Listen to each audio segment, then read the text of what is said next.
موت اور عذاب قبر کے حیرت انگیز واقعات 29 رمضان المبارک سن 1419 ہجری مطابق 18 جنوری سن 1999 عیسوی بروز پیر صبح 10 بجے۔ الحمد لله واسع الفضل والإحسان مضاعف الحسنات لذوي الإيمان والإحسان المتأذن بالمزيد لذوي الشكران لا يختص بمكان ولا زمان ولا يمل سؤال السائلين ولا تختلف عليه حوائج الطالبين مع اختلاف اللسان ولا تخفى عليه خواطر الأذهان ولا يعزو عن علمه مثقال ذرة في أي مكان ولا يغيب عن بصره جريان الأغذية في الأبدان تسبحه المساكن والسكان وتقدسه الأملاك والأفلاك والأكوان فسبحانه من إله عظيم قام بتدبير الخلائق ولا يلهيه شأن عن شان إنما أمره إذا أراد شيئا قال له كن فكان أحمده سبحانه حمدا يفوق العد والحسبان وأشكره شكرا ننال منه مواهب الرضوان وأشهد أن لا إله إلا الله وحده لا شريك له دائم الملك والسلطان ومبرز كل من سواه من العدم إلى الوجدان وعالم الظواهر ومن طوى عليه الجنان وأشهد أن سيدنا محمدا عبده ورسوله وخيرته من نوع الإنسان الذي جاهد في الله حق جهاده باليد واللسان والسنان فما ضعف ولا تضعضع ولا لان حتى قرر قواعد الملة وأشاد البنيان وأوضح مشرع الحق حتى اتضح واستبان وأوهى بناء الشرك حتى وهى وهان وأماط ظلم الباطل وشبه البهتان اللهم صل وسلم على عبدك ورسولك محمد وعلى آله وأصحابه أهل الصدق والوفاء والإحسان أما بعد فأعوذ بالله السميع العليم من الشيطان الرجيم بسم الله الرحمن الرحيم ثم إلينا ترجعون رب اشرح لي صدري ويسر لي أمري واحلل عقدة من لساني يفقه قولي علم الإنسان ما لم يعلم رب زدني علما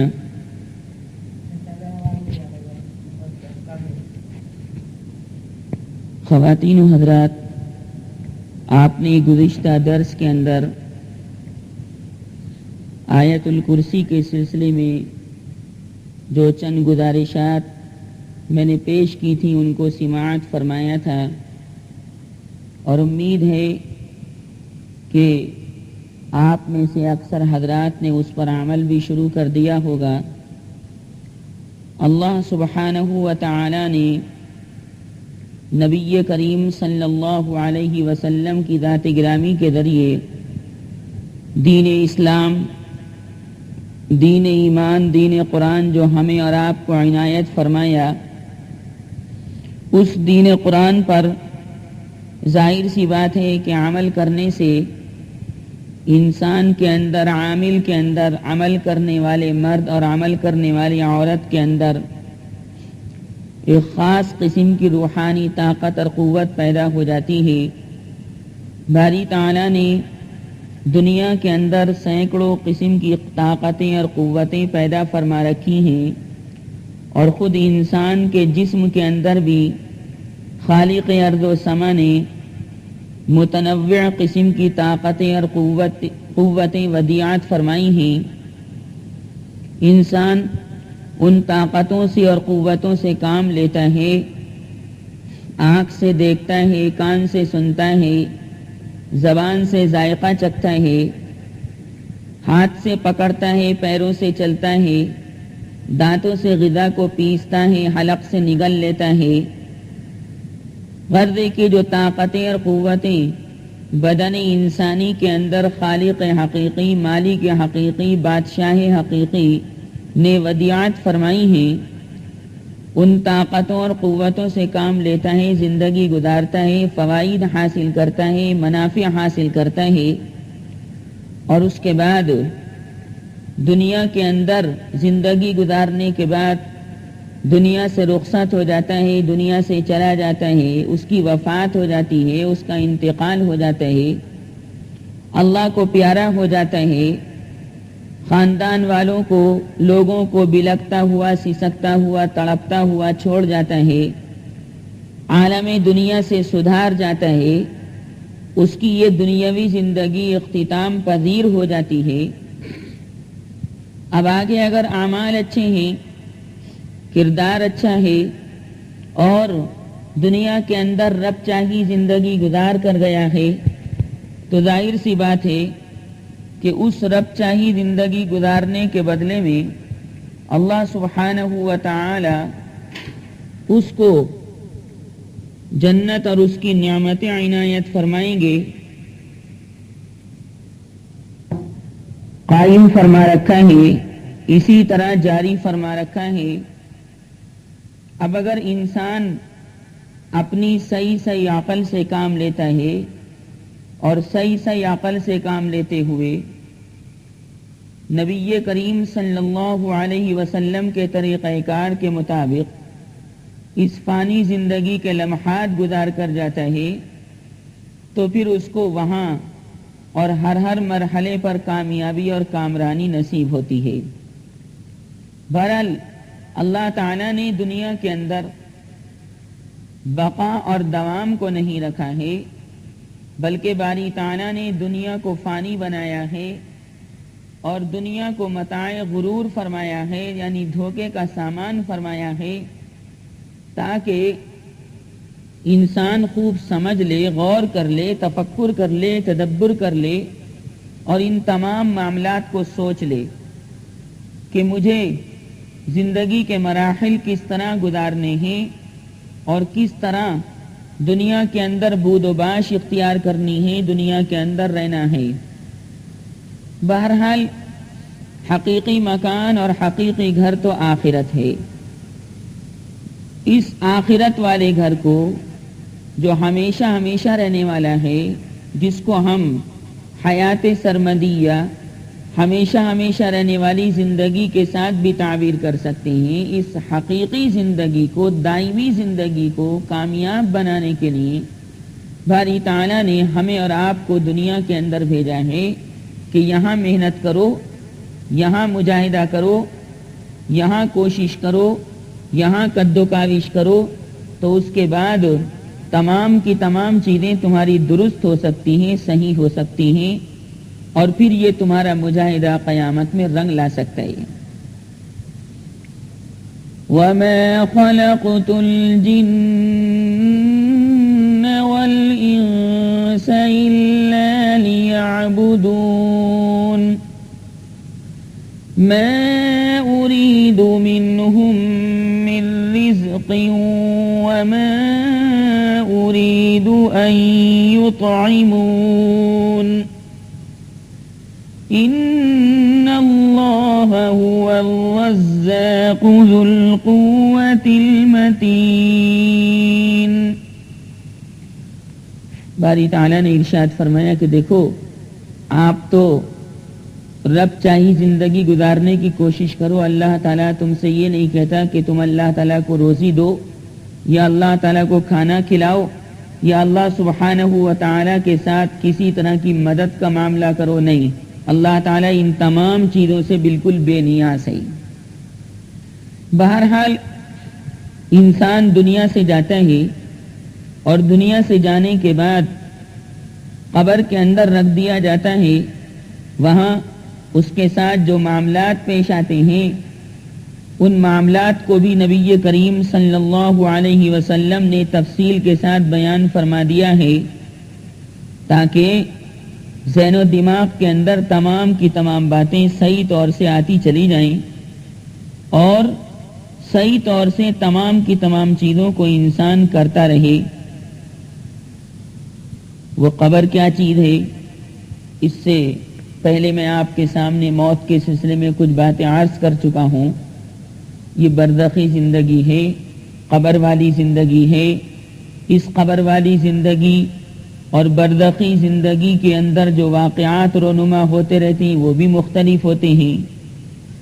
آج میری طبیعت چاہتی ہے کہ آپ حضرات کے سامنے اس طرح کے کچھ واقعات رکھوں. ویسے بھی آج رمضان شریف کا یہ آخری پیر ہے. آج 29واں روزہ ہے. ممکن ہے کہ آج رات چاند رات ہو جائے اور کل عید ہو جائے تو اللہ کو معلوم ہے.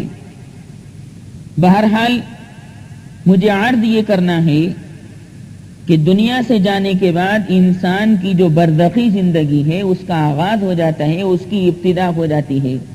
پھر وہاں اس کا کوئی حیل پر کوئی مددگار بجز باری تعالیٰ کے نہیں ہوتا. اس لیے ان واقعات کو سن کر عبرت حاصل کرنی چاہیے، درس حاصل کرنا چاہیے. حضرت عبداللہ ابن عمر رضی اللہ تعالی عنہما ارشاد فرماتے ہیں کہ وہ کسی سفر میں چلتے چلتے چلتے چلتے تھکنے کے بعد ایک بڑھیا کے مکان پر ٹھہر گئے. جب رات کا کچھ حصہ گزر گیا، بستی والے اپنے اپنے گھروں کے اندر، اپنے اپنے مکانات کے اندر آرام کرتے رہے. حضرت عبداللہ ابن عمر رضی اللہ تعالی عنہما بھی اس بڑھیا کے مکان پر ٹھہرے ہوئے تھے. جب رات کا کچھ حصہ گزر گیا تو گھر کے باہر سے نہایت خوفناک لہجے میں یہ آوازیں سنائی دینے لگیں. پیشاب، ارے پیشاب، پیشاب کیا چیز ہے؟ پانی، ارے پانی، پانی کیا بلا ہے؟ پانی کیا مصیبت ہے؟ بار بار اسی طرح کی آوازیں آتی رہیں اور حضرت عبداللہ ابن عمر رضی اللہ تعالی عنہما جو صحابی ہیں نبی کریم صلی اللہ علیہ وسلم کے، وہ ان تمام آوازوں کو سنتے رہے. بات سمجھ میں نہیں آتی کہ بے تکے جملے ہیں، بے جوڑ جملے ہیں. پیشاب، ارے پیشاب، ارے پیشاب کیا چیز ہے؟ پانی، ارے پانی، پانی کیا بلا ہے؟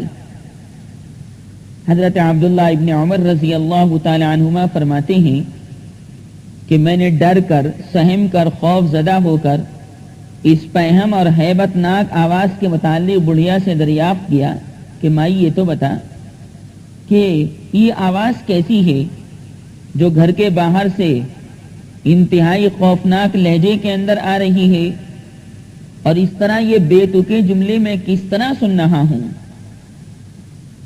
تو وہ بولی، اے عبداللہ ابن عمر، یہ آواز جو آپ سن رہے ہیں یہ میرے شوہر کی آواز ہے. میرا شوہر مر چکا ہے، دنیا سے جا چکا ہے. میرے شوہر کی قبر یہیں گھر کے پاس میں ہی ہے. اور یہ جو آپ سن رہے پیشاب، ارے پیشاب، پیشاب کیا چیز ہے؟ پانی، ارے پانی، پانی کیا بلا ہے؟ تو اس کی یہ عادت تھی کہ جب پیشاب کرتا تھا تو پیشاب سے ذرا بھی احتیاط نہیں کرتا تھا. پاجامے پر چھینٹیں آتی رہتی تھی، لنگی کے اوپر چھینٹیں پیشاب کی آتی رہتی تھیں، اور کبھی بھی اس کو پاک نہیں کرتا تھا، اس کی احتیاط نہیں کرتا تھا. تصور یہ کرتا تھا کہ پانی میں اور پیشاب میں کوئی فرق نہیں ہے، دونوں ایک ہی طرح کی چیزیں ہیں. میں کہتی تھی کہ ارے میرے شوہر، تو اپنی جان کے اوپر بڑا ظلم کر رہا ہے، اور یہ ظلم کرنا تیرے لیے نقصان دہ ہے، دنیا کے اندر بھی اور آخرت والی زندگی کے اندر بھی اور قبر والی زندگی کے اندر بھی. دیکھ، جانور بھی جب پیشاب کرتے ہیں تو اس سے کسی حد تک بچنے کی کوشش کرتے ہیں، مگر تو انسان ہو کر ایسا نہیں کرتا. تو اے عبداللہ ابن عمر، ان باتوں کے اوپر وہ میرا مذاق اڑاتا تھا، کہتا تھا کہ پتہ نہیں کیسی واہیات باتیں کر رہی ہے، ناسمجھی کی باتیں کر رہی ہے. اب جس روز سے اس کا انتقال ہوا ہے اور یہ یہاں دفن کیا گیا ہے، اسی رات سے اب روزانہ اس کی قبر سے یہی آواز آیا کرتی ہے کہ پیشاب، ارے پیشاب کیا چیز ہے؟ کوئی چیز نہیں ہے، یعنی کوئی احتیاط والی بات نہیں ہے. اور یہ جو بار بار اس کی قبر سے اس کی آواز آتی ہے کہ ارے پانی پانی کیا بلا ہے، یہاں سے آتا پردے کے پاس سے، تو پانی کا واقعہ یہ ہے کہ ایک روز ایک راہگیر پیاس کی شدت سے تڑپتا ہوا میرے شوہر کے قریب آیا. اس کو بیچارے کو بہت سخت پیاس لگ رہی تھی. اس نے پانی طلب کیا. اس ظالم نے اس عالم میں بھی اس سے مذاق کیا. وہ بیچارہ راہگیر ہے، چلتا ہوا مسافر ہے، سخت پیاس اس کو لگ رہی ہے. میرے شوہر سے اس راہگیر نے، مسافر نے پانی طلب کیا کہ بھائی جان پانی پلا دیجئے.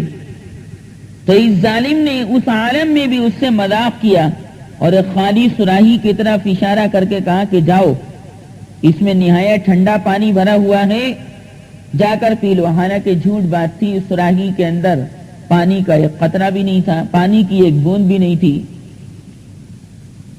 وہ مسافر بیچارہ یہ سمجھا کہ واقعی سراہی کے اندر پانی ہوگا. سخت پیاس لگ رہی تھی. جا کر قریب دیکھا تو سراہی بالکل خالی تھی. پانی کو اس نے اس کے اندر نہیں پایا. وہ تڑپتا رہا اور کہتا رہا کہ بھائی جان سراہی کے اندر پانی نہیں ہے، آپ مجھے دوسرے طور سے پانی پلا دیجئے. لیکن اس نے اس مسافر کو پانی نہیں پلایا. بیچارہ سخت پیاس کی شدت سے تڑپ تڑپ کر گر گیا اور مر گیا. اب جس دن سے یہ میرا شوہر مرا ہے، اس کی قبر سے برابر یہی صدائیں آیا کرتی ہیں اور یہی آوازیں آیا کرتی ہیں کہ ارے پانی پانی پانی کیا بلا ہے. تو پہلی آواز اور پہلے جملے پیشاب سے متعلق اور دوسرے جملے پانی سے متعلق. اس واقعے سے ہمیں اور آپ کو یہ نصیحت ملتی ہے کہ زندگی کے اندر اپنے پیشاب سے بھی احتیاط کرنی چاہیے، جانوروں کے پیشاب سے بھی احتیاط کرنی چاہیے، بچوں کے پیشاب سے بھی احتیاط کرنی چاہیے، تاکہ اللہ سبحانہ و تعالی کی طرف سے دیے جانے والے اس عذاب قبر سے احتیاط ہو سکے، بچوتی ہو سکے. عام طور سے گھروں کے اندر عورتیں اس کے اندر مبتلا رہتی ہیں. بچے شلوار پر پیشاب کر دیتے ہیں، جمپر پر پیشاب کر دیتے ہیں، لحاف گدوں پر پیشاب کر دیتے ہیں. مائیں اور بہنیں بچوں کو پیشاب کراتی ہیں تو احتیاط سے نہیں کراتی. بچوں کے پیشاب کی چھینٹیں کپڑوں کے اوپر آتی رہتی ہیں اور ان کی کوئی پرواہ نہیں کی جاتی. عام طور سے مسلمانوں کے گھروں میں یہ بات کہہ دی جاتی ہے کہ بچے کا ہی تو پیشاب ہے. یعنی یہ تصور کیا جاتا ہے کہ بڑے کا پیشاب تو ناپاک ہے اور بچوں کا پیشاب پاک ہے، طاہر ہے. یہ تصور غلط ہے. اللہ تعالیٰ نے جس طرح بڑوں کے پیشاب کو ناپاک قرار دیا ہے، نجیس قرار دیا ہے، گندا قرار دیا ہے، بالکل اسی طرح بچوں کے پیشاب کا بھی مسئلہ ہے. ان سے بھی احتیاط کرنی چاہیے. گھروں کے اندر بچوں پر پابندی لگانی چاہیے، صفائی ستھرائی کے بارے میں ان کو حکم دینا چاہیے. بچے اور بچیاں لحاف گدوں کے اوپر پیشاب کرتے رہتے ہیں، ان کو دھویا نہیں جاتا. پیشاب کی کھکران ان کے اندر آنے لگتی ہے، ایسے ہی دھوپ میں ڈال کر ان کو سکھا لیا جاتا ہے. عام طور سے مسلمان عورتوں کا یہ حال ہے.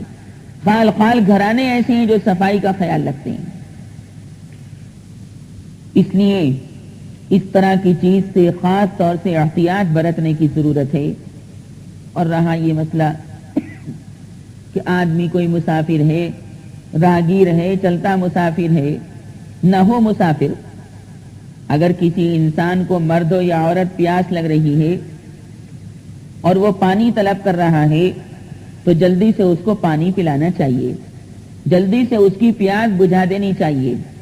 اور یہ سوچنا چاہیے کہ اگر آج ہم نے اس پیاسے کی پیاس کو بجھا دیا اپنے مکان کے نل سے یا اپنے باغ کے نل سے، اس کو پانی پلا دیا یا اپنی سراہی سے پانی پلا دیا یا اپنی فریج کی بوتل سے اس کو پانی پلا دیا یا گھڑے کا پانی اس کو پلا دیا، مٹکے کا پانی پلا دیا، سراہی کا پانی پلا دیا یا اپنے کنویں کا پانی اس کو پلا دیا اور اس کی پیاس بجھ گئی، تو کل قیامت کے میدان میں اللہ سبحانہ و تعالی نبی مکرم نبی معظم صلی اللہ علیہ وسلم کے دست مبارک سے حوض کوثر کا جام عنایت فرمائیں گے. ایسی حوض کوثر جو باری تعالی نے نبی اکرم صلی اللہ علیہ وسلم کے لیے مخصوص کر رکھی ہے. اِنَّا أَعْطَيْنَاكَ الْكَوْثَرَ فَصَلِّ لِرَبِّكَ وَانْحَرْ إِنَّ شَانِئَكَ هُوَ الْأَبْتَرُ. یہ حوض کوثر کے جس کا پانی آب زلال ہوگا اور جو ایک مرتبہ اس کو پی لے گا تو اس کو کبھی پیاس نہیں لگے گی، ایسا پانی اللہ سبحانہ و تعالی کی جانب سے اس کو عطا کیا جائے گا. اس لیے پیاسے کی پیاس جو ہے وہ بجھا دینی چاہیے. چنانچہ جو لوگ ایمان والے ہیں، مرد ہیں، عورتیں ہیں، وہ ان چیزوں کا خیال رکھتے ہیں. نبی اکرم صلی اللہ علیہ وسلم سے بھی اس طرح کے تاکیدی مضامین احادیث کریمہ کے اندر ثابت ہیں. حضرت حوشب علیہ الرحمہ ارشاد فرماتے ہیں، بزرگ انسان ہیں، ہاں واو شین با. حضرت حوشب ارشاد فرماتے ہیں علیہ الرحمہ کہ ایک بار میں حضرت یوسف ابن عمر علیہ الرحمہ کے پاس تھا. یہ دوسرے بزرگ ہیں یوسف ابن عمر علیہ الرحمہ. تو حضرت یوسف ابن عمر علیہ الرحمہ کے پاس ایک اور آدمی بیٹھا ہوا تھا، اور صاحب وہ آدمی عجیب و غریب تھا. اس آدمی کے چہرے کا ایک حصہ بالکل سپاٹ تھا، چہرے کا ایک حصہ بالکل سپاٹ. وہ آدمی جس کے چہرے کا ایک حصہ بالکل سپاٹ تھا حضرت یوسف ابن عمر علیہ الرحمہ کے پاس بیٹھا ہوا تھا. تو حضرت یوسف علیہ الرحمہ نے اس آدمی سے کہا کہ ذرا میں آپ سے وہ واقعہ سننا چاہتا ہوں جو آپ کے ساتھ پیش آیا ہے اور جس کی وجہ سے یہ آپ کا آدھا چہرہ ایک حصہ بالکل سپاٹ ہو گیا ہے. اس آدمی نے اپنا واقعہ بیان کرنا شروع کیا جس کے چہرے کا ایک حصہ بالکل سپاٹ تھا. کہنے لگا کہ اے عمر کے بیٹے یوسف، میں گورکن تھا، قبریں کھودا کرتا تھا. بستی کے اندر کوئی مردہ ہو جاتا تھا تو اس کے لیے قبر کھودتا تھا. چنانچہ ایک دن ایک آدمی مر گیا. اس کے خاندان والے میرے پاس آئے کہ بھائی جان آپ قبر کھودتے ہیں، آپ گورکن ہیں، ہمارے یہاں فلاں فلاں کا انتقال ہو چکا ہے، اس کے لیے آپ قبر کھود دیجئے. تو میں نے اس کی قبر کھودی. رات ہو چکی تھی، آفتاب غروب ہو چکا تھا، رات بھی تاریک رات تھی. جنازہ لایا گیا. تمام کے تمام لوگ اس مردے کو دفن کرنے کے لیے قبر کے بالکل قریب آ گئے. مردے کو قبر کے اندر رکھ دیا گیا. لوگوں نے تختے لگا دیے، تختوں کے اوپر مٹی چڑھا دی، اور ہر ایک آدمی 3 لب بھر کر اس کی قبر پر مٹی ڈال کر چلا گیا. اور مٹی ڈالتا جاتا تھا اور یہ پڑھتا جاتا تھا، منها خلقناكم وفيها نعيدكم ومنها نخرجكم تارة أخرى. کہ انسانوں، اسی مٹی سے ہم نے تم کو پیدا کیا اور اسی مٹی کے اندر ہم تمہیں دوبارہ لوٹا دیں گے. یعنی مرنے کے بعد اسی مٹی کے نیچے دفن کیے جاؤ گے، اور قیامت میں جب سور پھونکا جائے گا تو اپنی اپنی قبروں سے اسی مٹی سے نکل کھڑے ہوئے. جب دفن کر کے سارے لوگ چلے گئے تو میں قبر ٹھیک کرنے کے لیے وہیں رک گیا تاکہ قبر کی مٹی بالکل صحیح کر دوں، یکساں کر دوں. تو اے عمر کے بیٹے یوسف، تھوڑی دیر کے بعد میں نے دیکھا کہ ایک جانب سے دو بڑے بڑے جانور اڑتے ہوئے آئے اور وہ اتنے بڑے تھے جیسے اونٹ ہوتا ہے. اللہ تعالیٰ نے اونٹ کی تخلیق بھی عجیب و غریب انداز سے فرمائی ہے اور قرآن کریم میں اس کا ذکر فرمایا ہے کہ دیکھو اونٹ کو دیکھنے کے بعد آپ کو اللہ سبحانہ و تعالیٰ کی یاد آنی چاہیے کہ اللہ تعالیٰ نے اونٹ کو کس طرح پیدا کیا ہے، اور پھر اس کی تخلیق، اس کی بناوٹ دیکھنے کے بعد باری تعالیٰ کی قدرت کاملہ پر یقین کرنا چاہیے. افلا ينظرون الى الابل كيف خلقت والى السماء كيف رفعت. کیا یہ دشمنان اسلام اونٹ کو نہیں دیکھتے؟ کیف خلقت، کہ وہ کس طرح پیدا کیا گیا ہے. اونٹ کو دیکھنے کے بعد، اس کی بناوٹ میں غور و فکر کرنے کے بعد انسان خدا تعالیٰ کا راستہ معلوم کر سکتے ہیں. تو اے یوسف، تھوڑی دیر کے بعد میں نے دیکھا کہ ایک جانب سے اونٹ جیسے دو بڑے بڑے جانور اڑتے ہوئے آئے. اللہ اکبر، ایسے جانور میں نے زندگی کے اندر کبھی نہ دیکھے تھے. اونٹ جیسے دو بڑے بڑے پرندے اڑتے ہوئے آئے اور آتے ہی اس کی قبر کھود دی اور میں برابر میں بیٹھا ہوا ہوں. ایک پرندہ تو قبر کے سرانے بیٹھ گیا اور دوسرا قبر کی پائنٹی بیٹھ گیا. وہ گورکن کہتا ہے کہ میں بھی قبر کے کنارے کھڑے ہو کر یہ معاملہ دیکھنے لگا کہ بڑی عجیب و غریب بات ہے. خاندان والے تو دفن کر کے چلے گئے اور یہ دو اونٹ جیسے بڑے بڑے جانور اڑتے ہوئے آ گئے اور ایک سرانے بیٹھ گیا اور ایک پائنٹی بیٹھ گیا. میں نے سوچا کہ اب دیکھوں گا کہ یہ کیا کرتے ہیں قبر کے ساتھ اور مردے کے ساتھ. میں بھی قبر کے کنارے کھڑے ہو کر یہ معاملہ دیکھنے لگا. ایک جانور تو اس مردے سے بولا، کیوں جی، تم بڑے اچھے اچھے لباس پہن کر، اچھا کرتا پہن کر، اچھا پاجامہ پہن کر، اچھے لباس پہن کر، زرق برق لباس پہن کر بہت اکڑ اکڑ کر زمین پر چلا کرتے تھے، بڑا تکبر کرتے تھے، دوسروں کو بہت حقیر سمجھتے تھے، اپنے مقابلے میں کسی کو کچھ سمجھتے ہی نہیں تھے. جب طبیعت میں آتی تھی تمہارے دوسروں کی برائی کرتے تھے، گھروں میں بیٹھ کر غیبتیں کرتے تھے، لباس اچھے پہن پہن کر عالموں کو اور بزرگوں کو برا کہتے تھے، اپنے گھروں میں بیٹھ کر اپنی دکانوں پر بیٹھ کر محلے کے لوگوں کے ساتھ، رشتہ داروں کے ساتھ بیٹھ کر عالموں کی غیبت کرتے تھے، عالموں کو برا کہتے تھے، اپنے آپ کو بہت بڑا سمجھتے تھے تم. اور رمضان شریف میں بھی تم عالموں کو برا کہتے تھے، نہ رمضان کی پرواہ کرتے تھے نہ غیر رمضان کی. یہ کون کہہ رہا ہے؟ وہ ایک جانور جو میت کے سرانے بیٹھا ہوا ہے، مردے سے خطاب کر رہے ہیں. تو مردہ بولا، دیکھو جی میں تو بہت ہی کمزور اور ناتواں ہوں، بہت ہی زیادہ نحیف ہوں، لاغر ہوں، تم مجھ سے کیا بات پوچھ رہی ہو؟ وہ پرندہ بولا کہ قبر میں آنے کے بعد کہتے ہو کہ میں بہت زیادہ کمزور ہوں، ناتواں ہوں، ضعیف ہوں، لاغر ہوں، نحیف ہوں. جس وقت بیٹھ کر عالموں کی غیبت کرتے تھے، عالموں کو برا کہتے تھے، اس وقت تمہیں کوئی پرواہ نہیں ہوتی تھی. اس وقت تو اپنی مونچھوں کو تاؤ دیتے تھے، اپنے چچا کے ساتھ بیٹھ کر، اپنے ماموں کے ساتھ بیٹھ کر، رشتہ داروں کے ساتھ بیٹھ کر برا بھلا کہتے تھے. اس وقت نہیں سوچا یہاں قبر میں مجھ سے کہتا ہے کہ میں بہت زیادہ کمزور ہوں، ناتواں ہوں، ضعیف ہوں.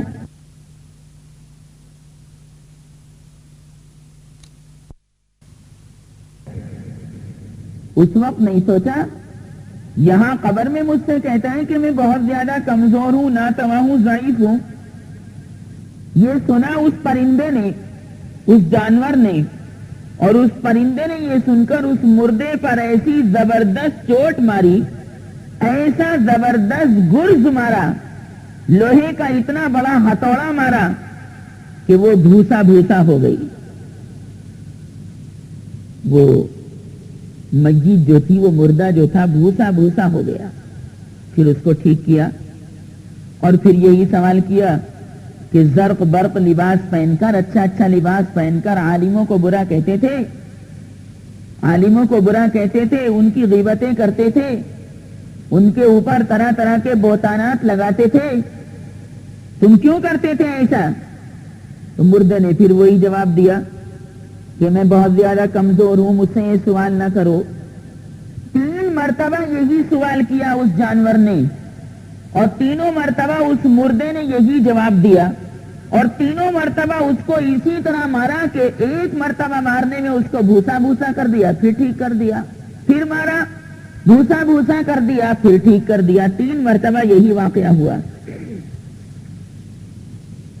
میں وہیں قبر کے ایک کنارے کھڑا ہوا ہے، سارا منظر دیکھ رہا تھا کہ یہ پرندے اس مردے کے ساتھ کیسا عجیب و غریب معاملہ کر رہے ہیں، حیرت انگیز معاملہ کر رہے ہیں۔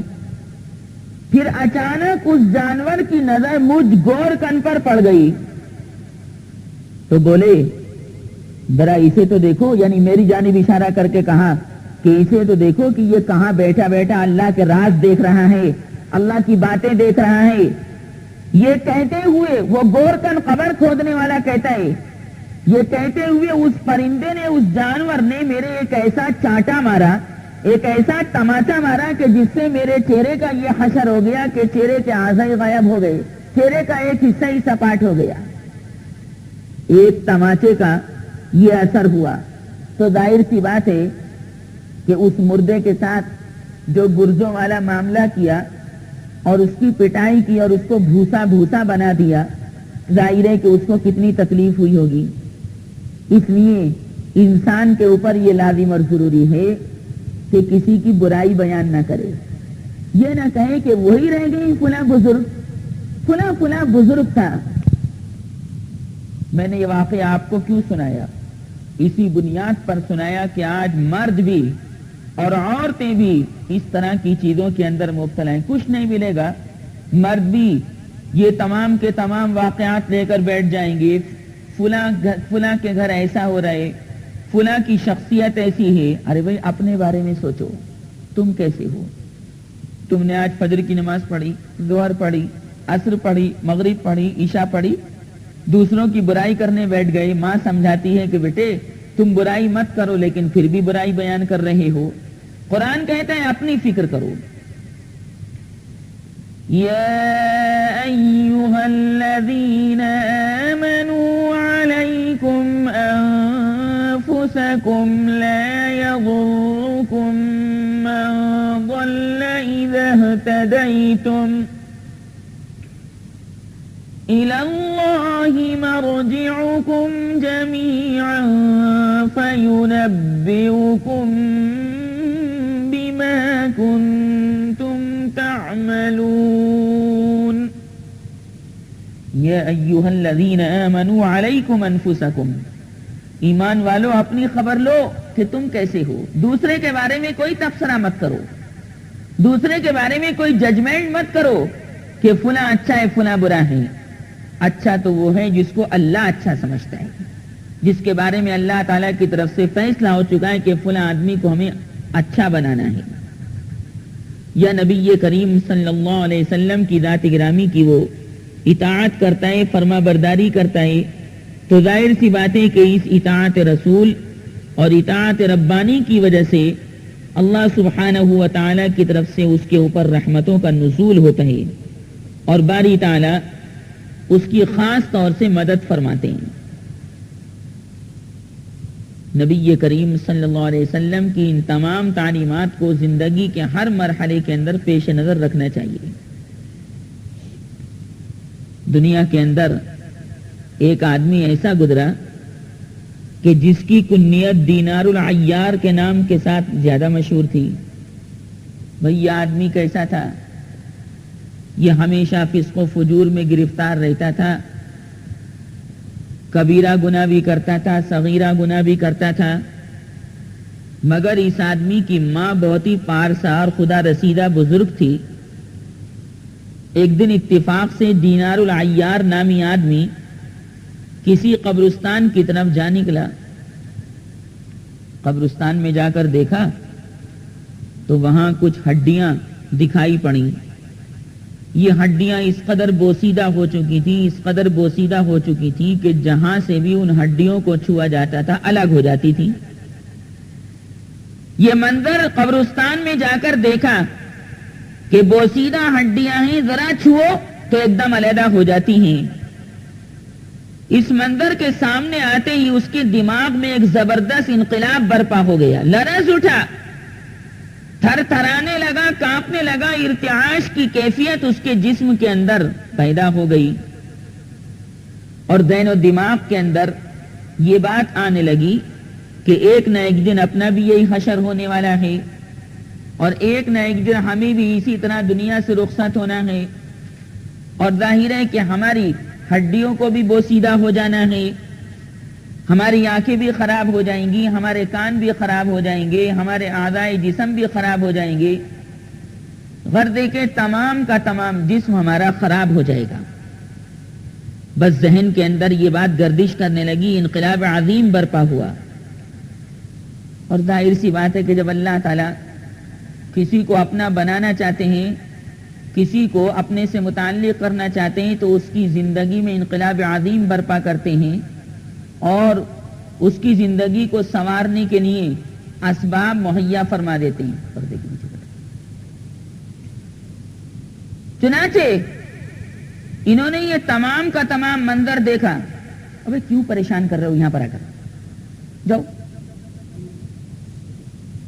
چنانچہ یہ تمام کی تمام چیزیں دیکھ کر سجدے میں گر گیا اور توبہ اور استغفار کرنے لگا کہ بڑا عجیب و غریب مسئلہ ہے، اللہ تعالیٰ کے سامنے سجدے میں گر گیا، پر اللہ تعالیٰ اس کو سنوارنا چاہتے ہیں، اللہ تعالیٰ اس کی زندگی کو بنانا چاہتے ہیں، پیچھے سے توبہ کی توفیق مل رہی ہے، پیچھے سے استغفار کی توفیق مل رہی ہے، رو رہا ہے، اللہ تعالیٰ سے توبہ کر رہے ہیں، اور سوچ رہا ہے کہ واقعی اللہ تعالیٰ نے کلام پاک کے اندر توبہ کا حکم فرمایا ہے کہ ایمان والو توبہ کر لو، اور سب کے سب مل کر توبہ کرو۔ اس توبہ کرنے سے تمہارے پاس کامیابی آئے گی، کامرانی آئے گی۔ وَتُوبُوا إِلَى اللَّهِ جَمِيعًا أَيُّهَا الْمُؤْمِنُونَ لَعَلَّكُمْ تُفْلِحُونَ۔ 28ویں پارے میں سورہ تحریم کے اندر اللہ نے یوں ارشاد فرمایا، أيها الذين آمنوا توبوا إلى الله توبة نصوحا۔ ایمان والو توبہ نصوح کرو، سچی پکی توبہ جس کو کہا جاتا ہے، جس کے بعد بس انسان اللہ کا ہو کر رہتا ہے، ساری دوستی چھوڑ دیتا ہے، سارے لوگوں سے ملنا ترک کر دیتا ہے، پھر ذہن و دماغ کے اندر بس ایک ہی کی یاد سمائی رہتی ہے، اللہ اللہ اللہ اللہ، سارے دوستوں کو ترک کر دیتا ہے، ساری سہیلیوں کو ترک کر دیتی ہے، قرآن پاک کی تلاوت میں لگ جاتی ہے، اللہ کے ذکر میں لگ جاتی ہے، اللہ تعالیٰ کا دھیان باندھتی ہے، مراقبہ کرتی ہے، اللہ تعالیٰ کا تصور باندھتی ہے، اس کے عجائب اور غرائب کے اندر غور و فکر کر دی کہ میرا مالک کتنا زبردست ہے، کیسا زبردست قدرت اور طاقت کا مالک ہے کہ اس نے اتنی تمام چیزوں کو اکیلے پیدا کر ڈالا اور تھکا نہیں۔ أَفَعَيْنَا بِالْخَلْقِ الْأَوَّلِ بَلْ هُمْ فِي لَبْسٍ مِّنْ خَلْقٍ جَدِيدٍ۔ بہرحال اس کو توبہ اور استغفار کی توفیق نصیب ہوئی، خوب رونے کے بعد گھر آیا تو بے کلی اور بڑھ گئی، بے چینی بڑھ گئی، اضطراب بڑھ گیا، قلق بڑھ گیا۔ گھر آیا تو بے کلی کے اندر اضافہ ہوا، توبہ کرتا رہا، گھر میں آنے کے بعد بھی روتا رہا، سوچتا رہا کہ ہائے میں نے کچھ نہ کیا، میں نے غفلت والی زندگی گزاری، ارے بڑے قیمتی لمحات میں نے ضائع کر دیے، اتنا بڑا ہو گیا اور برابر کالے کالے کرتوت کرتا رہا، اتنا بڑا ہو گیا اللہ کا کھا کھا کر اللہ کے احکام سے بغاوت کرتا رہا، شریعت اسلامیہ سے اعراض کرتا رہا، سمجھانے والے سمجھاتے رہے پر میں ان کو دھتکارتا رہا، ہائے مجھے کیا ہو گیا، ارے میں نے اپنی ساری زندگی خراب کر ڈالی۔ گھر میں آنے کے بعد بھی روتا رہا، توبہ کرتے کرتے چند روز کے اندر وہ بالکل نڈھال ہو گیا۔ ماں نے، عزیزوں نے، رشتہ داروں نے، دوستوں نے سمجھانے کی بھی کوشش کی، مگر اس کو حقیقی توبہ نصیب ہو چکی تھی۔ بس قیامت کے دن حضرت حق جل مجدہ کے سامنے پیشی، جواب اور سوال اور عذاب دوزخ کے خوف نے اس کو ہلاکی کر کے چھوڑا، انتقال ہو گیا۔ چنانچہ ان کی روح جب نکل گئی تو ان کا دم ٹوٹتے ہی شہر میں ان الفاظ کے ساتھ ڈھنڈورا پٹا کہ اے لوگو، آؤ ایک ایسے آدمی کی نماز جنازہ پڑھ لو جو فقط دنیا کی بے ثباتی اور خدا کے ڈر سے فنا کے گھاٹ اتر گیا ہے۔ نہلایا گیا، کفن پہنا دیا گیا، قبر کھدوا دی گئی۔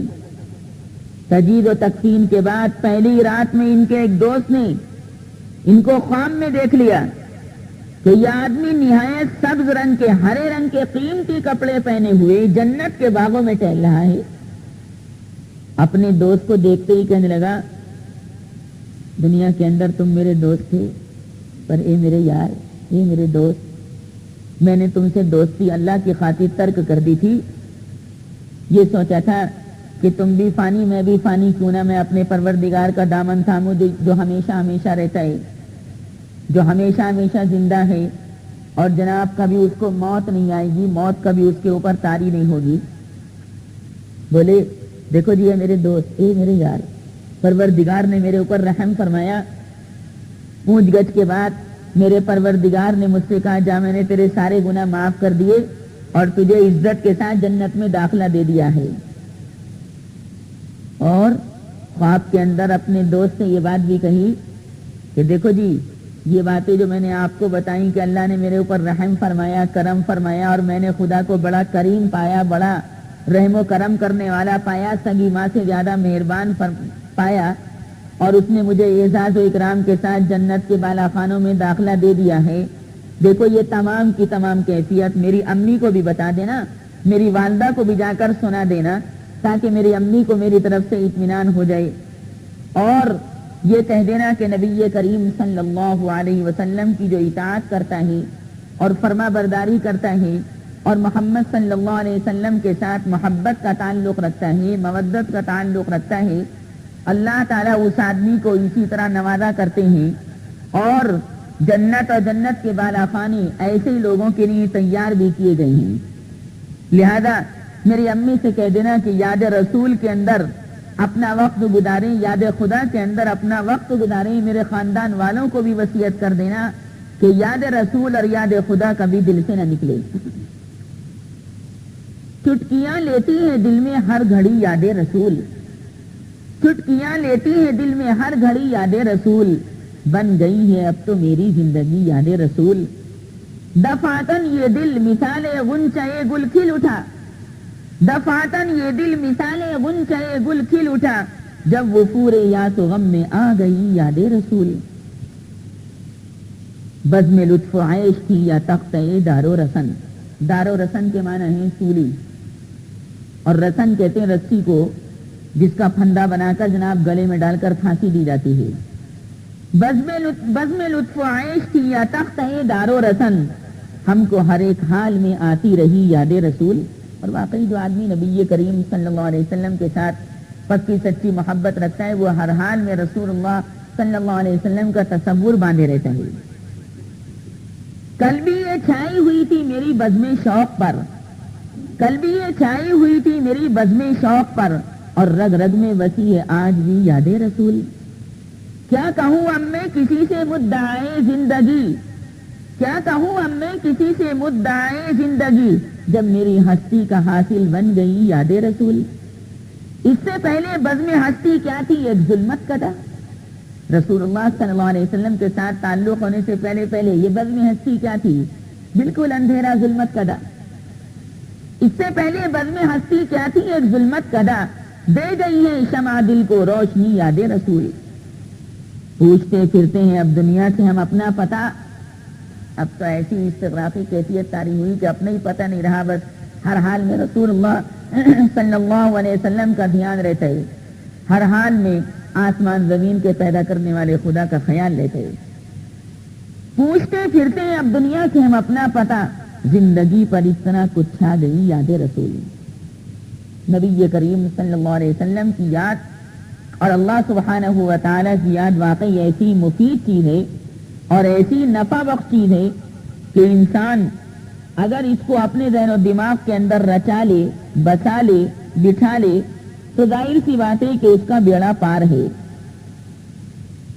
حضرت حسن بصری علیہ الرحمہ ارشاد فرماتے ہیں کہ ایک مرتبہ میں مسجد میں گیا، میں نے دیکھا مسجد میں جا کر، خانہ خدا میں جا کر کہ ایک مانگنے والا سائل ہے، اس نے مسجد میں آ کر کچھ سوال کیا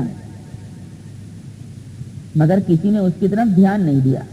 لوگ مسجد میں آ کر مانگتے رہتے ہیں، نماز پڑھنے والے حضرات، مصلی حضرات دھیان بھی نہیں دیتے۔ یہ سوال کا کیسا تھا؟ یہ بیچارہ کئی دن کا سخت بھوکا تھا، کئی دن سے اس نے کچھ نہیں کھایا تھا، جب کسی طرح برداشت نہیں ہو سکا تو دست دراز کرنے کے لیے مجبور ہوا تھا کہ لاؤ لوگوں سے مانگ کر دیکھوں، کوئی ایک لقمہ ہی کھلا دے تو جان بچ جائے، کوئی ایک روٹی کھلا دے زہے نصیب، دو روٹی کھلا دے زہے نصیب، سالن دے دے زہے نصیب۔ مسجد میں آ کر لوگوں سے سوال کیا مگر صاحب کسی نے کوئی دھیان نہیں دیا، اس میں بھی ناکامی ہوئی۔ تھوڑی دیر کے بعد اس بیچارے انسان کی روح پرواز کر گئی، بھوکا ہے، پیاسا ہے، کئی دن کا بھوکا ہے، روٹی مانگی، کھانا مانگا، مسجد والوں میں سے کسی نمازی نے اس کے لیے، بیچارے کے لیے کھانے کا انتظام نہیں کیا، بس مسجد میں آ کر ہی ملک الموت نے اس کی روح قبض کر لی۔ اب اس کی لاش مسجد کے اندر پڑی ہے، رات گزرتی رہی گزرتی رہی گزرتی رہی، یہاں تک کہ نماز فجر کا وقت آن پہنچا۔ جب مسجد کا مؤذن مسجد میں آیا کہ فجر کی نماز کے لیے اذان پڑھ دوں اور لوگوں کو جگا دوں اور لوگوں کو بتا دوں کہ نماز نیند سے بہتر ہے، الصلاۃ خیر من النوم، تو جیسے ہی مؤذن مسجد کے اندر آیا تو دیکھا کہ مسجد کے اندر تو ایک مردہ پڑا ہوا ہے، ایک لاش پڑی ہوئی ہے۔ پہلے تو مؤذن صاحب بہت گھبرائے، کیوں عجیب و غریب مسئلہ ہے، مسجد کے اندر ایک لاش پڑی ہے، ایک مردہ پڑا ہے۔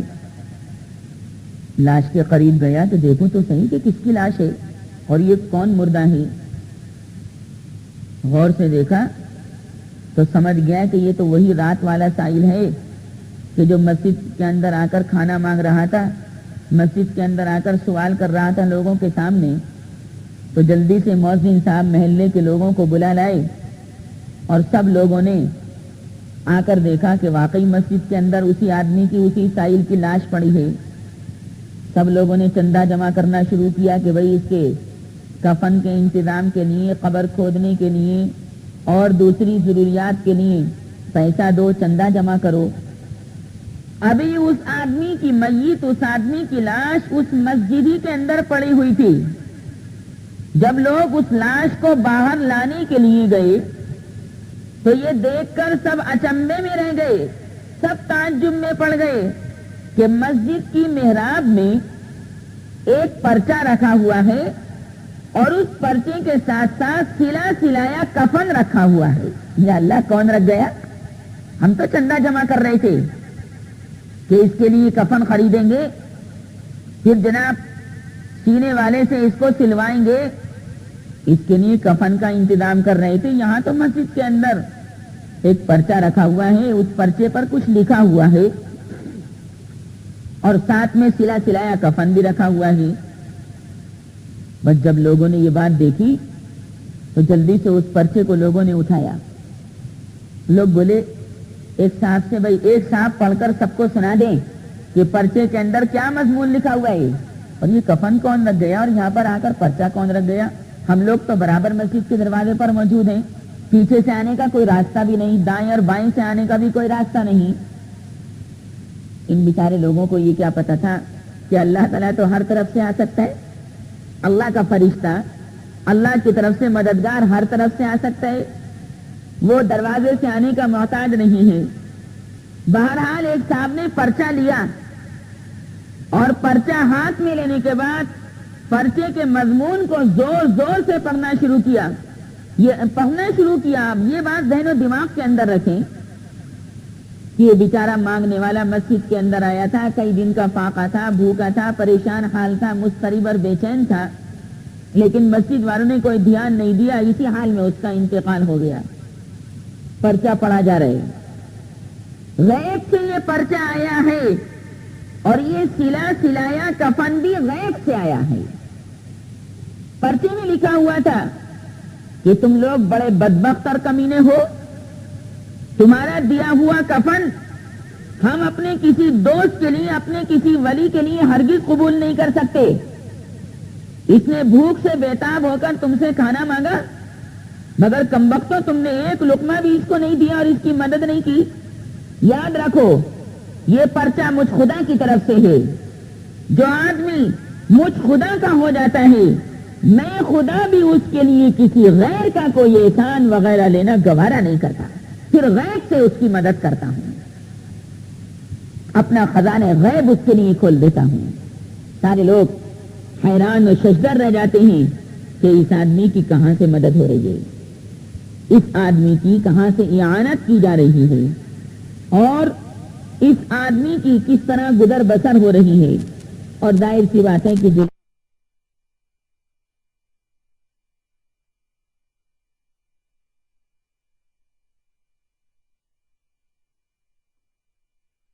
اللہ سبحانہ و تعالی کی نصرت اور اعانت کو بھول جاتے ہیں، وہ اسی طرح سے جناب باتیں کیا کرتے ہیں، اسی طرح سے تبصرے کرتے ہیں۔ آدمی جب اپنی موت کو یاد رکھتا ہے تو اپنے چچا کو بھی سمجھاتا ہے کہ چچا کسی کی برائی بیان نہ کرو، کیونکہ تمہیں بھی مرنا ہے، مجھ کو بھی مرنا ہے۔ کسی کی برائی بیان کرنے کے بعد ظاہر سی بات ہے کہ ہم اپنے نامہ اعمال کو خراب کر رہے ہیں، کھوکھلا کر رہے ہیں، ہماری مقبول نیکیاں اس کے نامہ اعمال میں جا رہی ہیں اور اس کے گناہ دھل رہے ہیں۔ حضرت سعید ابن مسیب ناقل ہیں کہ حضرت عائشہ رضی اللہ تعالی عنہا نے نبی کریم صلی اللہ علیہ وسلم سے عرض کیا کہ یا رسول اللہ، ایک سوال کرنا چاہتی ہوں۔ جب سے آپ نے منکر نکیر کی آواز اور قبر میں بھیشنے کا ذکر کیا ہے، میرا دل بڑا بے چین ہے، اور ان تمام چیزوں کو سننے کے بعد یا رسول اللہ ہر چیز سے میرا دل اچاٹ ہو گیا ہے، کسی چیز میں میرا دل نہیں پھنستا، کسی چیز میں میرا جی نہیں لگتا۔ نبی مکرم نبی معظم صلی اللہ علیہ وسلم نے حضرت عائشہ رضی اللہ تعالی عنہا سے ارشاد فرمایا کہ اے عائشہ، منکر نکیر کی آواز مومن کے کانوں میں ایسا مزہ دے گی، ایسا مزہ دے گی جیسا آنکھوں میں سرما لگانے سے مزہ آتا ہے۔ اسی طرح مومن کو قبر کا دبانا ہی ایسا ہوگا جیسے کسی کے سر میں درد ہو، اور اس کی شفقت والی ماں، اس کی محبت کرنے والی ماں آہستہ آہستہ اس کا سر دبا رہی ہو، ہولے ہولے ہولے ہولے اس کا سر دبا رہی ہو۔ پھر نبی مکرم نبی معظم صلی اللہ علیہ وسلم نے فرمایا اے عائشہ، اللہ کے بارے میں شک کرنے والوں کے لیے بڑی خرابی ہے، اور جو لوگ اللہ کے بارے میں شک کرتے ہیں وہ قبر میں اسی طرح بھیجے جائیں گے جیسے انڈا دو پتھروں کے بیچ میں رکھ کر دبا دیا جاتا ہے اور انڈا پھوٹ جاتا ہے۔ اسی طرح ان لوگوں کا حال کیا جائے گا، قبر میں ان کو دبا دیا جائے گا جو اللہ کے بارے میں شک کرتے ہیں۔ اللہ کے بارے میں شک کرنے کا مطلب پتہ نہیں اللہ تعالیٰ ہے کہ نہیں ہے، پتہ نہیں اللہ تعالیٰ نے آسمان کو بنایا کسی اور نے بنایا، پتہ نہیں اللہ نے زمین کو بنایا یا زمین کو کسی اور نے بنا دیا، پتہ نہیں روزی ہمیں اللہ دیتا ہے یا کوئی اور دیتا ہے، اللہ کے بارے میں شک کر رہے ہیں۔ قرآن کریم میں اس کے اوپر تنبیہ فرمائی گئی ہے۔ أَفِي اللَّهِ شَكٌّ فَاطِرِ السَّمَاوَاتِ وَالْأَرْضِ، کیا تم اللہ تعالیٰ کے بارے میں شک کرتے ہو جو آسمانوں اور زمین کا پیدا کرنے والا ہے؟ اس واقعے سے ہمیں یہ سبق ملتا ہے کہ منکر نکیر اور ان کے سوال و جواب کے لیے تیاری رکھنی چاہیے، اور اس قدر اللہ اور اس کے رسول صلی اللہ علیہ وسلم کی اطاعت اور فرما برداری کرنی چاہیے کہ آدمی اس بہترین انعام کا مستحق بن جائے کہ منکر نکیر کی آواز نبی کریم صلی اللہ علیہ وسلم کے فرمان عالی کے مطابق مومن کے کانوں میں ایسا مزہ دے گی جیسا آنکھوں میں سرما لگانے سے مزہ آتا ہے. اور ظاہر سی بات ہے کہ یہ کیفیت مجاہدہ کرنے کے بعد پیدا ہوگی. یہ کیفیت اپنی تمام خواہشات مارنے کے بعد پیدا ہوگی. نیند آ رہی ہے, سبق کا وقت ہو گیا, جانا ہے, اس سے پہلے تیاری رکھنی ہے. نیند آ رہی ہے لیکن نماز فجر کا وقت ہے, طبیعت چاہتی ہے کہ لحاف کے اندر اور لیٹ جاؤں, لحاف کے اندر اور آرام کر لوں, ارے قضا پڑھ لوں گا. نہیں, اٹھو, لحاف کو چھوڑ دو, اور لحاف کو چھوڑنے کے بعد اللہ اللہ کے اندر لگ جاؤ. آج یہ مجاہدہ کرنا ہے, لحاف کو پھینک دینا ہے, خواہشات کو ترک کر دینا ہے, اور اللہ تعالیٰ کے سامنے جا کر گریہ وزاری کرنا ہے. یہ تمام چیزیں قبر کے اندھیرے میں انشاءاللہ کام دیں گی اور نور کا باعث بنیں گی. یہاں سخت سردی کے عالم میں لحاف کو اتار پھینکو, قبر میں اللہ تعالیٰ تم سے ظلمت اور اندھیرے کو اتار کے پھینکا. اللہ سبحانہ و تعالیٰ اسی طرح احسان کرنے والوں کو اور اسی طرح ایمان والوں کو بدلہ دیا کرتے ہیں. قرآن کریم میں جا بجا فرمایا گیا کذالک نجزی المحسنین وکذالک ننجی المؤمنین, اسی طرح ہم ایمان والوں کو نجات دیا کرتے ہیں. ان تمام واقعات کو سن سن کر ان سے عبرت پکڑنی چاہیے. یہ واقعات اسی لیے سنائے جا رہے ہیں کہ یہ رمضان کا آخر عشرہ ہے اور 29واں روزہ ہے. ممکن ہے کہ آج رمضان ہم سے رخصت ہو جائے, پتہ نہیں بھائی آئندہ رمضان ہمیں نصیب ہو کہ نہ ہو, پتہ نہیں آئندہ ہمیں تراویح پڑھنے کو ملے نہ ملے. انسان دنیا کے اندر چلتا پھرتا رہتا ہے, حالانکہ اللہ کے یہاں اس کا شمار مردوں میں ہوتا ہے, کیونکہ اس کے بارے میں یہ فیصلہ ہو چکا کہ اس آدمی کو فلاں سن میں, فلاں مہینے میں, فلاں وقت میں, فلاں مقام پر, فلاں کیفیت کے ساتھ مر جانا ہے. حضرت یزید ابن زیاد علیہ الرحمہ اور حضرت عمارہ ابن عمیر علیہ الرحمہ سے منقول ہے کہ جب عبید اللہ ابن زیاد مارا گیا, عبید اللہ ابن زیاد قتل کیا گیا. عبید اللہ ابن زیاد ایک ظالم آدمی تھا اور سر کاٹ کے لایا گیا ہے, تو دیکھتے ہی دیکھتے ایک بڑا بھاری کالا سانپ کسی طرف سے آیا اور کئی مرتبہ اس کی ناک کے راستے سے گھس کر منہ کے راستے باہر آتا جاتا رہا. وہ کالا سانپ ناک کے راستے سے اندر جاتا اور منہ کے راستے باہر نکل آتا. اس کے بعد معلوم نہیں کہ کدھر چلا گیا.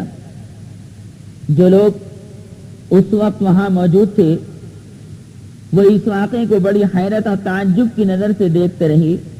اس کے بعد سب نے سانپ کو تلاش کیا مگر اس کا کہیں پتہ نہ چلا. یہ بڑا ظالم آدمی تھا.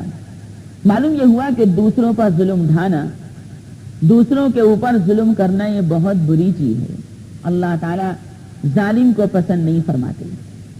لوگ اپنی جانوں پر ظلم کرتے رہتے ہیں اور پھر اس کا جو وبال ان کے اوپر آتا ہے اس کی نسبت اپنی جانب کرنے کے بجائے اللہ تعالیٰ کی طرف کرتے رہتے ہیں. اور قرآن میں اللہ سبحانہ و تعالیٰ نے جا بجا اس بات کو واضح فرما دیا کہ دیکھو ہم کسی پر ظلم نہیں کرتے, یہ خود انسان اپنی جان پر ظلم کرتا ہے. وَمَا ظَلَمْنَاهُمْ وَلَكِنْ كَانُوا أَنفُسَهُمْ يَظْلِمُونَ. آپ کا پروردگار بندوں کے اوپر ذرہ برابر ظلم نہیں کرتا. وَمَا رَبُّكَ بِظَلَّامٍ لِلْعَبِيدِ. اور قیامت میں جب اس کو اٹھایا جائے گا اس وقت بھی ذرہ برابر اس پر ظلم نہیں کیا جائے گا. إِنَّ اللَّهَ لَا يَظْلِمُ مِثْقَالَ ذَرَّةٍ وَإِن تَكُ حَسَنَةً يُضَاعِفْهَا وَيُؤْتِ مِن لَّدُنْهُ أَجْرًا عَظِيمًا. 5ویں پارے کی آیت کریمہ ہے یہ کہ یقیناً اللہ تعالیٰ ذرہ برابر کسی پر ظلم نہیں کرتا، اور اگر کوئی نیکی ہوتی ہے وَإِن تَكُ حَسَنَةً يُضَاعِفْهَا تو اس نیکی کو اللہ تعالیٰ ثواب میں بڑھاتا رہتا ہے، اور اپنے پاس سے فضل فرماتے ہوئے، احسان فرماتے ہوئے، اور اس کا اعزاز و اکرام فرماتے ہوئے طرح طرح کے انعامات سے نوازتا رہتا ہے، اور اجر حسن